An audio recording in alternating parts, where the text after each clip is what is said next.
तो लेकर आ गए ना syllabus UP triple S C का, पीईटी का। तो तैयार हो आप? हाँ तैयार होगे श्योर, इसमें कोई शक नहीं।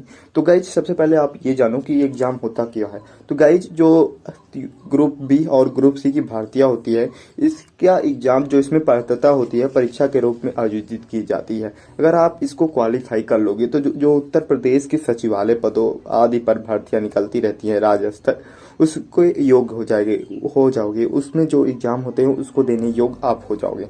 तो सबसे पहले जानते हैं कि पैटर्न क्या है इसका। तो गाइज ये पैटर्न पीईटी के लिए हाल ही जो नोटिस जारी की गई थी उसके अनुसार है। इसमें जो क्वेश्चन होंगे आपके बहुविकल्पीय प्रश्न होंगे और कुल 100 क्वेश्चन होंगे आपके लिए।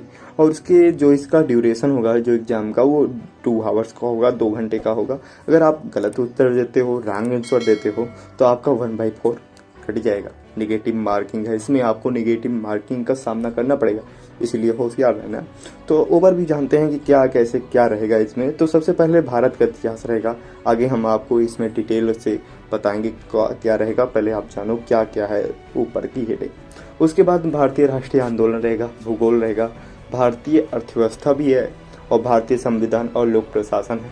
समान विज्ञान भी है, प्राथमिक अंकगणित, समान हिंदी, समान अंग्रेजी, तर्क और तर्क है। उसके बाद समय की है, उसके बाद समान जागरूकता और 13 पे है, 13वें नंबर पे है हिंदी अपठित पैसेज का विश्लेषण, जिसमें 2 पैसेज रहेंगे, ग्राफ व्याख्या रहेगी, तालिका व्याख्या और विश्लेषण रहेंगी। ये सारे 100 क्वेश्चन के रहेंगे। इसमें आपको 100 क्वेश्चन रहेंगे, कुछ इसमें 5 क्वेश्चन के हैं, 5 प्रश्न रहेंगे और कुछ में 10 क्वेश्चन रहेंगे। ठीक है, तो आइए अब डिटेल में जानते हैं कि भारत का इतिहास में क्या रहेगा। तो गाइस भारत के इतिहास में सिंधु घाटी सभ्यता, वैदिक सभ्यता, बुद्ध धर्म, जैन धर्म, मौर्य साम्राज्य और गुप्त साम्राज्य, हर्षवर्धन, राजपूत युग, सल्तनत काल, मुगल साम्राज्य, मराठा साम्राज्य, ब्रिटिश शासन और प्रथम स्वतंत्रता संग्राम। उसके बाद है ब्रिटिश शासन का सामाजिक और आर्थिक प्रभाव। इसमें दोनों में आप कंफ्यूज ना होइएगा, फिर से मैं रिपीट कर दे रहा हूँ।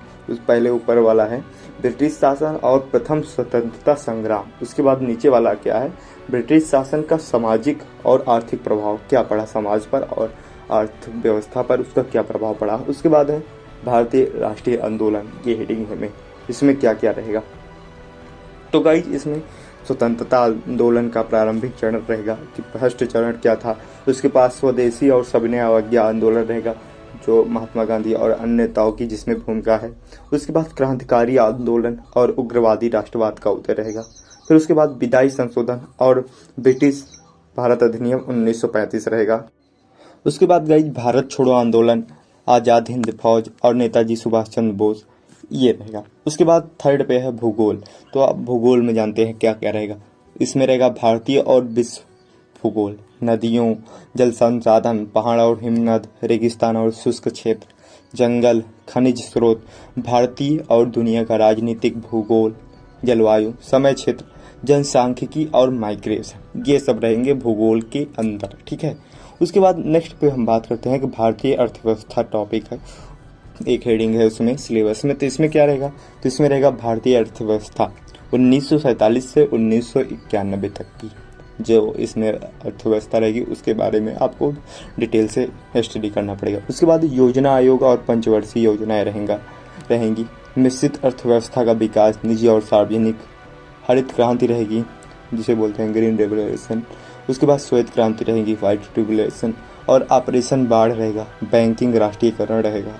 1991 के एलपीजी सुधार, 2014 के बाद आर्थिक सुधार रिफॉर्म जिसे बोलते हैं, कृषि सुधार, संरचनात्मक सुधार, श्रम सुधार, आर्थिक सुधार, जीएसटी भी है। ओके, जीएसटी भी इंक्लूड है इसमें, ये रहेगा। ये सब जितनी भी मैंने आपको बताई ये सब भारतीय अर्थव्यवस्था के अंदर आएंगे। उसके बाद फिफ्थ पे टॉपिक रहेगा भारतीय संविधान और लोक प्रशासन।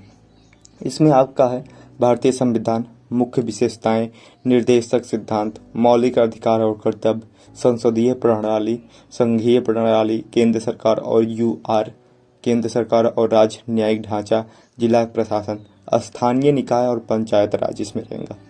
6 पे है सामान्य विज्ञान।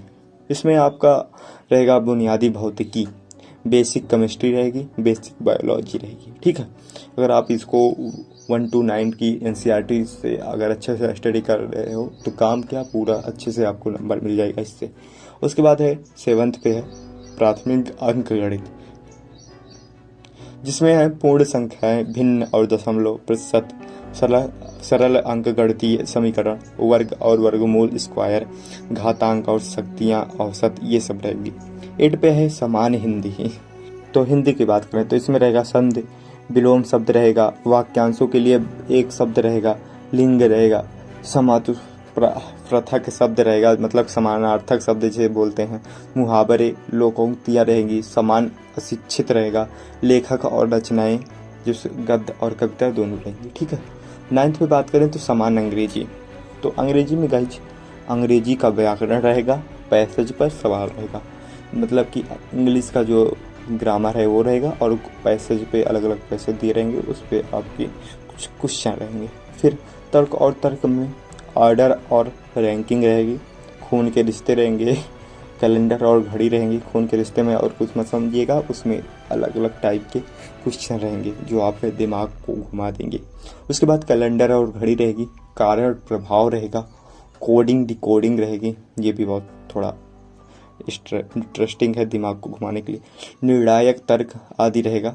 फिर उसके बाद है समयिकी, ये है, इसमें क्या रहेगा, समयिकी मतलब आप जानते ही हो, करंट। तो इसमें राष्ट्रीय करंट अफेयर्स रहेगा और अंतर्राष्ट्रीय करंट अफेयर्स रहेगा, क्या क्या हो रहा है राष्ट्र में, क्या नहीं हो रहा है, तो ये सब इसके बारे में आपको रहेगा। फिर 12th पे है समान जागरूकता, जिसमें रहेगा भारत के पड़ोसी देश, राजधानियाँ और मुद्राएं, भारतीय राज्य और केंद्र शासित प्रदेश, भारतीय संसद, दिन, राष्ट्रीय और अंतर्राष्ट्रीय महत्व, विश्व संगठन और मुख्यालय, भारतीय पर्यटन स्थल, भारतीय कला और संस्कृति, भारतीय और अंतर्राष्ट्रीय खेल, भारतीय अनुसंधान संस्थान, किताबें और लेखक, पुरस्कार और सम्मान, और जलवायु परिवर्तन और पर्यावरण। ओके, समझ रहे हो ना आप, बहुत तेज हो रहे हो आप लोग। फिर 13 पे 13वें नंबर पर हिंदी अपठित पैसेज का विश्लेषण, जो मैंने आपको पहले ही भी बताया था, 2 पैसेज रहेंगे। फिर 14 पे मतलब 14वें नंबर पे है ग्राफ व्याख्या, 2 रेखांकन रहेगा। ठीक, उसके बाद है तालिका व्याख्या और विश्लेषण। ये कुछ कुल मिलाकर ये आपके बनते हैं UP SSSC PET का सिलेबस। ठीक है, और अब आप जो डिमांड किए थे वो आपको मिल गया है, अब आप अपनी तैयारी को धुआंधार से स्टार्ट कर दीजिए। ठीक, तो गाइज आई होप वीडियो आपको पसंद आई होगी और कुछ समझ में आया होगा। अगर आप इस बेस पे तैयारी करोगे, इस सिलेबस के बेस पे, तो 100% आप क्वालिफाई कर जाओगे। ठीक है, अब देखो कट ऑफ कितने पे बनती है, जितने पे कट ऑफ बनती है अगर आप अच्छे से तैयारी किए रहोगे तो आप कट ऑफ के अंदर आ ही जाओगे। ओके, तो गाइज अगर वीडियो पसंद आई हो तो वीडियो को लाइक कर देना और अपने दोस्तों के साथ शेयर कर देना, सबके पास पहुंचा दोगे, जिसको UP SSSC PET का सिलेबस चाहिए उसके पास तक पहुंचा दो। ठीक है, ये आपकी जिम्मेदारी है। और हाँ, डिस्क्रिप्शन में मैं एक ब्लॉग चैनल की लिंक दे रहा हूँ, ABBC नाम है, उसको भी सब्सक्राइब कर लो यार, बड़े कंजूस हो आप लोग, करते ही नहीं। ठीक, तो अगर चैनल पर नया हो तो इसको भी सब्सक्राइब कर लेना, पास में जो बेल वाली आइकन है उसको भी प्रेस कर देना। चलिए मिलेंगे आपसे किसी दूसरे वीडियो में, तब तक के लिए tata bye bye, love you.